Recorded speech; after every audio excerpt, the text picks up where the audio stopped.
Welcome my new video. आज इस video में बात करने वाले हैं कि आपने इस बार आपका इंटर है तो आप पॉलिटिक्स का पेपर देंगे, उसमें आपको बेसिक जानकारी होना बहुत ज़रूरी है।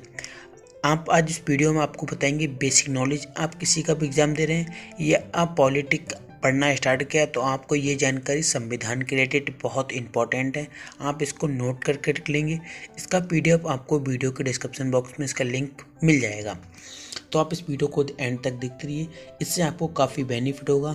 हम आपको बताते हैं, हमने यहाँ पर 3 पेज के नोट्स बनाए हैं संविधान से रिलेटेड। ये काफ़ी बेसिक वीडियो रहेगी, तो आप इस वीडियो को एंड तक देखिए। कमेंट करता ना ये बेसिक वीडियो आपको संविधान से रिलेटेड, पॉलिटिक्स से रिलेटेड कैसी लगी, ताकि हम आपके लिए इसी तरह की नई नई वीडियो लाते रहें। चैनल को सब्सक्राइब करके साथ में बेल आइकन दबाएं। कमेंट करता ना वीडियो आपको कैसे। सबसे पहले बात कर लेते हैं भारतीय संविधान। भारतीय संविधान क्या है? संविधान वह है जिसमें हर समाज के हर व्यक्ति को बराबर कानून दिया जाए या कानून मिला है। और ये संविधान जिस किताब में लिखा है, जिस किताब में पढ़ते हैं, उसे संविधान कहते हैं। राज्य किस तरीके से काम करेगा, नगर पालिका किस तरीके से वर्क करेगी, सरकार किस तरीके से चलेगी, इन सब का गठन हमें संविधान में दिया गया है।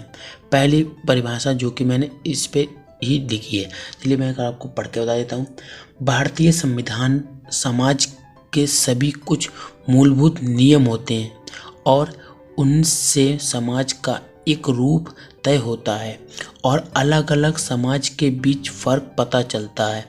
और आधुनिक देश में यह सहमति आमतौर पर लिखित रूप में पाई जाती है। जिस दस्तावेज में हमें ऐसे नियम मिलते हैं उसे संविधान कहते हैं, या जिस किताब में ये नियम मिलते हैं कि समाज को सबको बराबर हक है कानून लड़ने का, पढ़ने का, जिस तरह के संविधान, तो उसे हम जिस किताब में लिखा गया है उसे संविधान कहते हैं।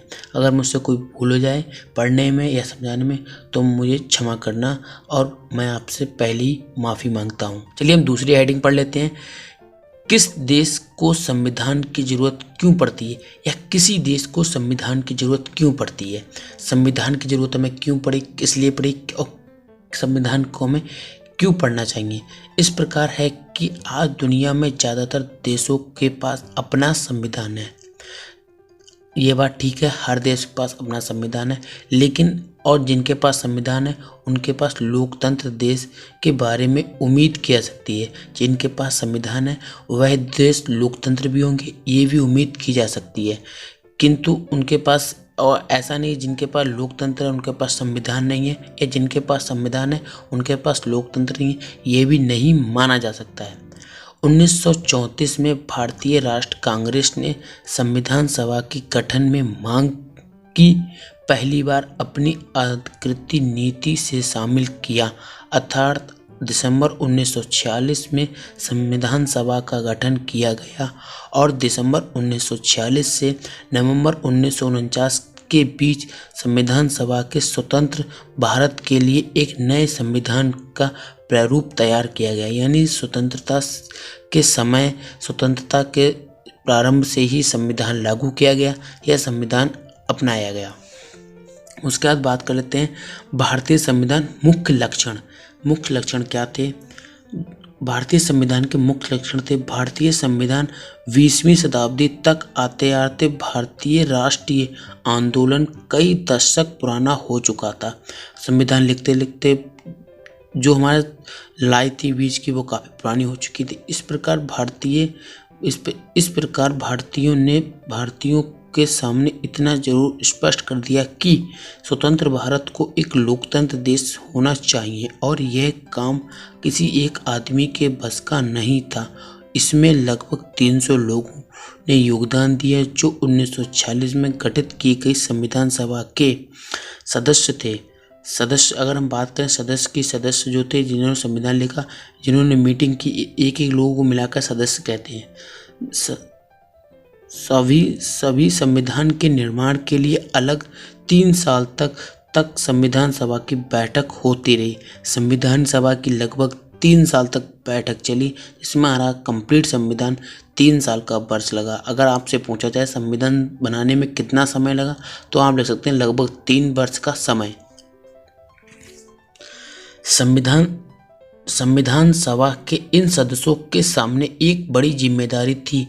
हमारे देश में कई सुविधाएं थीं, उनके ना तो भाषा थी, ना ही अपना धर्म था और ना ही एक जैसी संस्कृति थी। और जब संविधान को लिखा जा रहा था तब हमारा देश भारी उथल पुथल से गुजर रहा था। भारत और पाकिस्तान का बंटवारा लगभग तय हो चुका था। बाबा साहब अम्बेडकर को भारतीय संविधान का जनक कहा जाता है।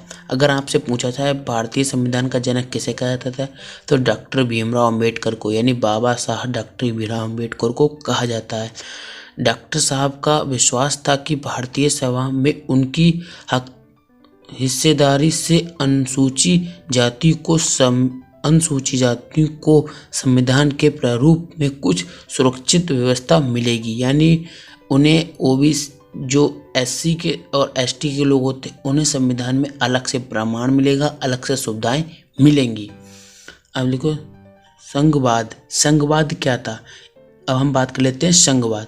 इसका मतलब है देश में एक से ज़्यादा स्तर की सरकारों का होना। हमारे देश में राज्य स्तर पर भी सरकारें हैं और केंद्र स्तर पर भी होनी चाहिए। भारत के सभी लोग इन सभी स्तरों को सरकारों द्वारा बनाए गए कानून और नीति के अंतर्गत आते हैं।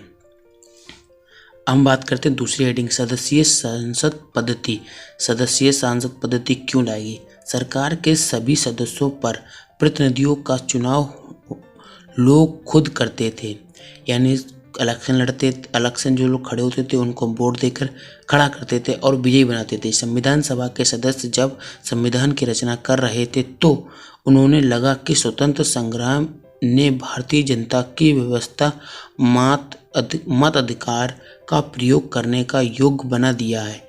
इससे न केवल लोकतांत्रिक सोच का तौर तरीका से प्रभुत्व मिलेगा, बल्कि जाति, वर्ग और औरत मर्द के फर्क पर आधारित ऊंच नीच की बेड़ियों को भी तोड़ा जा सकता है। मतलब कि इसका मतलब था कि जब वोट डालेंगे तो औरत पुरुष में जो भेदभाव है या ऊंच नीच बरादरी में जो भेदभाव वो भी खत्म होगा और हर मनुष्य को, हर व्यक्ति को एक समान समझा जाएगा।